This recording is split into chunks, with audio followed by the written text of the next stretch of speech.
Hey guys, welcome back to the channel. I have another repair video or test video too on an instrument cluster. This is a 2009, I think, is Range Rover. Let me just get the information correctly. So give me 1 second. Actually, I have it right here. So you guys are looking at this screen, so I can move this in here.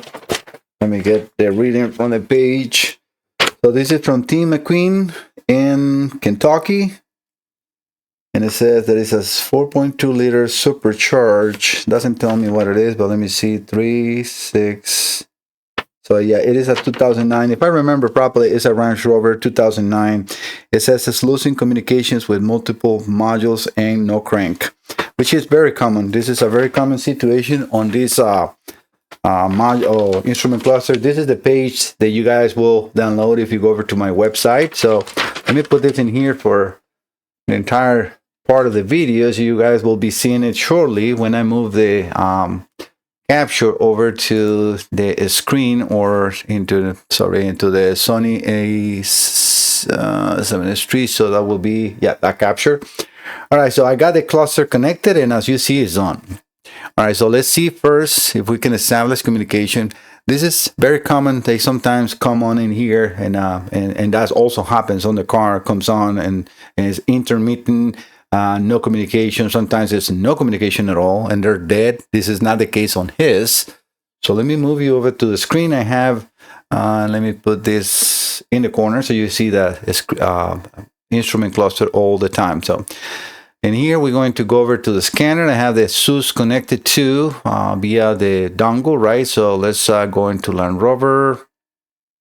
I think this is the first time, if I am remembering, maybe the second time. So since we don't have the entire vehicle, we're going to do a manual ID. All right. So 2009, we said, right? So 2009.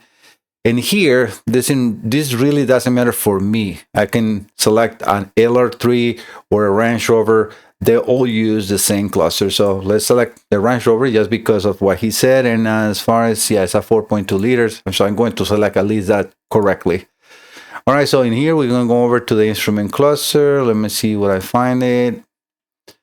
Not here yet. Instrument pack. Manufacturers change the name so many times. Instrument cluster, instrument pack, gauges. I mean, it's just different things. All right, let's see what kind of codes we had in here. Not that really it matters, but yeah, well, we're going to have all these no communication because it's not connecting to nothing. So this is very, very normal. Let me see how long as it's not a memory failure or something like that I will have to address properly. The rest is all normal. So I don't see anything abnormal as far as here. We're going to go into data. Actually, no, let me go into data. No. Service sub communication. You see, this is data because I don't see the test in here. Input status, delivery mode, miscellaneous information.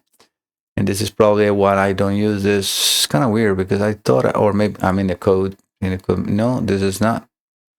So return codes, clear codes, data service reset, ECU ID. All right, so this is not going to work on this one, but let's go and remove this vehicle. So let's just keep going here. So we're going to stop the communication, and we're going to get out of here. I'm going to well, you can hear that was the scan module complaining or not complaining, just telling me not to leave it behind. So let's do this different. Let's go over to the Range Rover again, or Land Rovers. Right here, and we're going to select the LR3. So on 9, because in that one I wasn't able to do anything. So I'm looking for instrument pack. And as you can see in here, now we can communicate and now can do functional tests. I'm not sure why, if it's possible to do the test, why is not possible on selecting the correct vehicle. But yeah, so actuator tests. So in here, all I want to do is make sure that all gauges are moving properly. So let's just start with a temperature gauge. the temperature gauge in this one, since it's not being or it's not connected to anything, let me move the cluster to a better view so you guys can see. So the temperature and fuel are this center small gauges.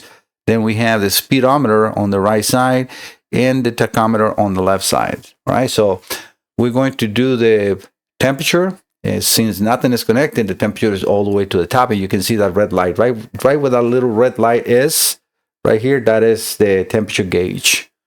All right, so we're going to continue on this test, and it's going to ask me to edit the values in here, which is percentage wise.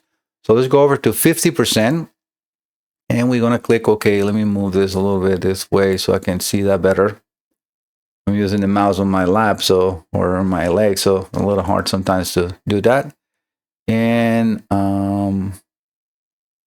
click OK. And we can see the needle going down into the middle. Let me get actually a little closer to that.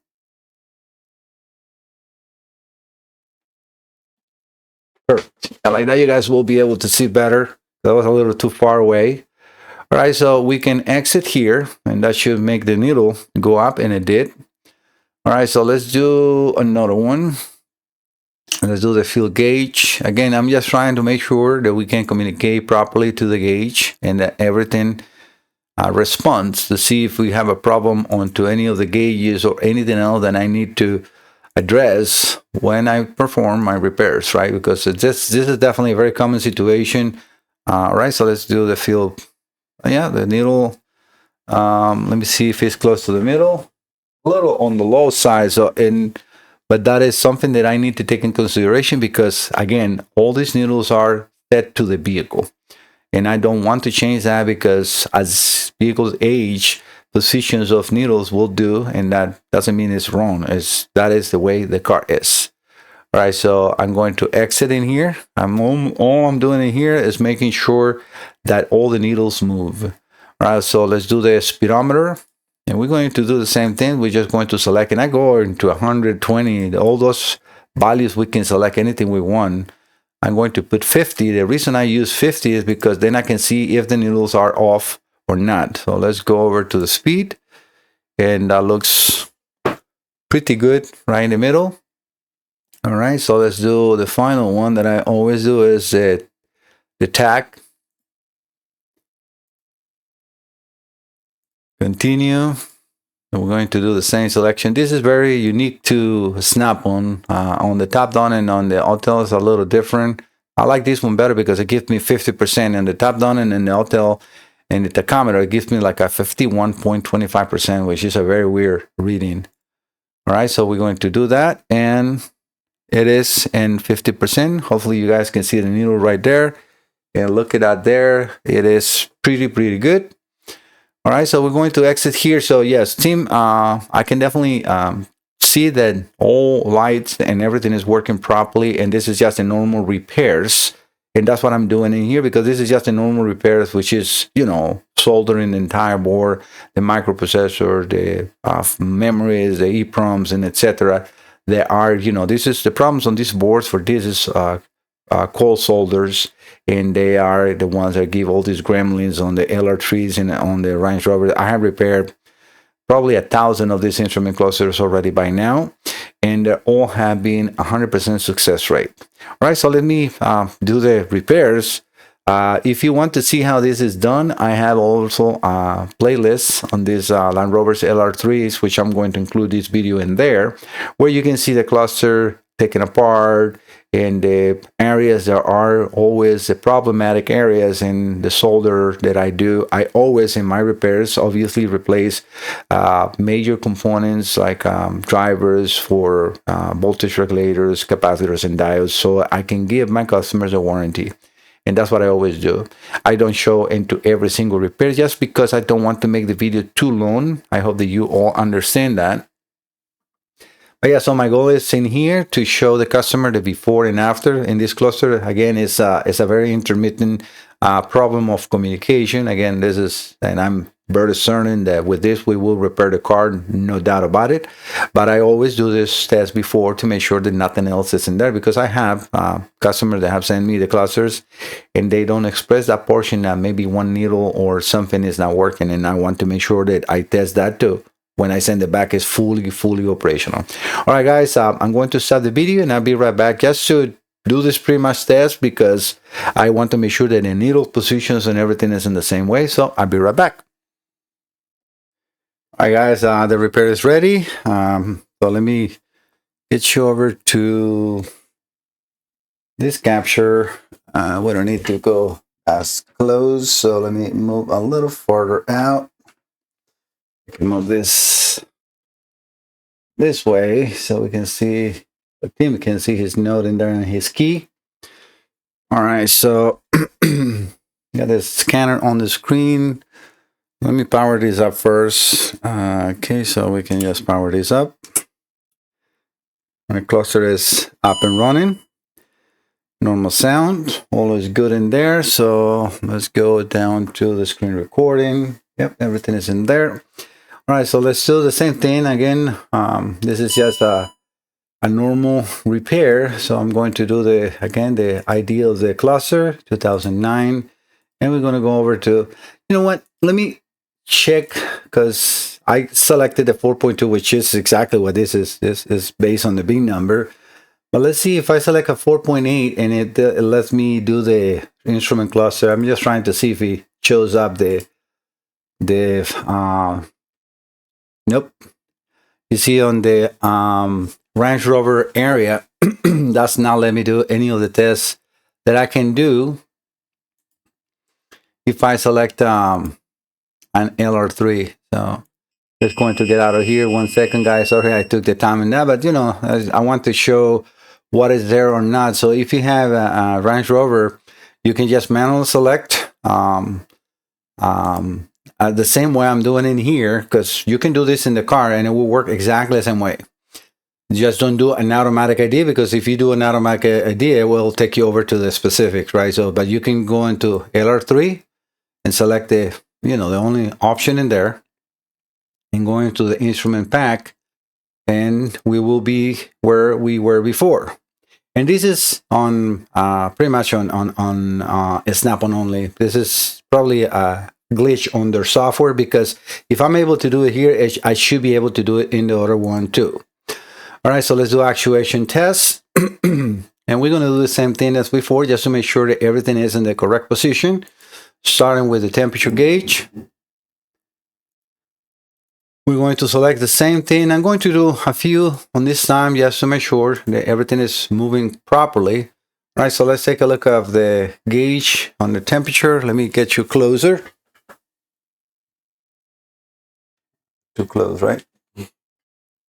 Oops, sorry guys. I want to make sure that you can see. All right, so that is, we got the needle right in the middle, so that is good. All right, we're going to click OK, and takes me out every single time. So let's do a 0%, because we already are in 100% on the temperature.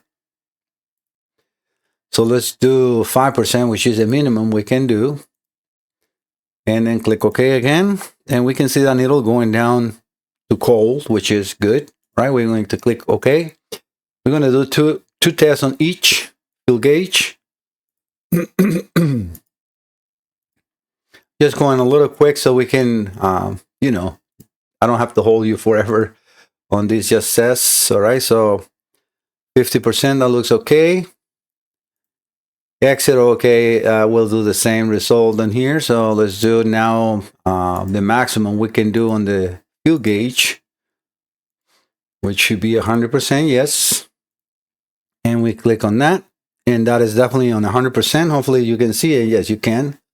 All right, so that is good. The needle is responding properly as it was before, but just want to make sure that we did a repair and we didn't damage nothing, right? All right, so speedometer. Let's do 100% first. And we can see that needle all the way to the maximum and then coming back to 0, which is a complete sweep. That means it's all good.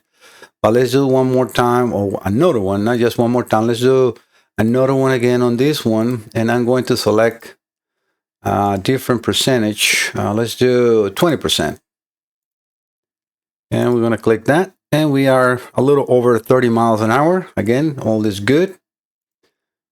All right, so and then the final, just to confirm positions of the needle, because that's the one you can definitely see, is the 50%. And I would recommend to whoever is, I don't recommend to touch this by anyone that is not, trained to do these repairs. But if you're a technician and you want to do these tests, you can, to make sure the needles are in the correct position. So we're right in the middle. That has to be at 12 o'clock exactly, and it is exactly at 12 o'clock. All right, one more on the tachometer. And on this one, I'm just going to do probably just a 50%, just because we know that we're good. Maybe I do the 100% just for the sake of the video. All right, so we're perfectly in there. And the last time, 100%, just to do the complete sweep.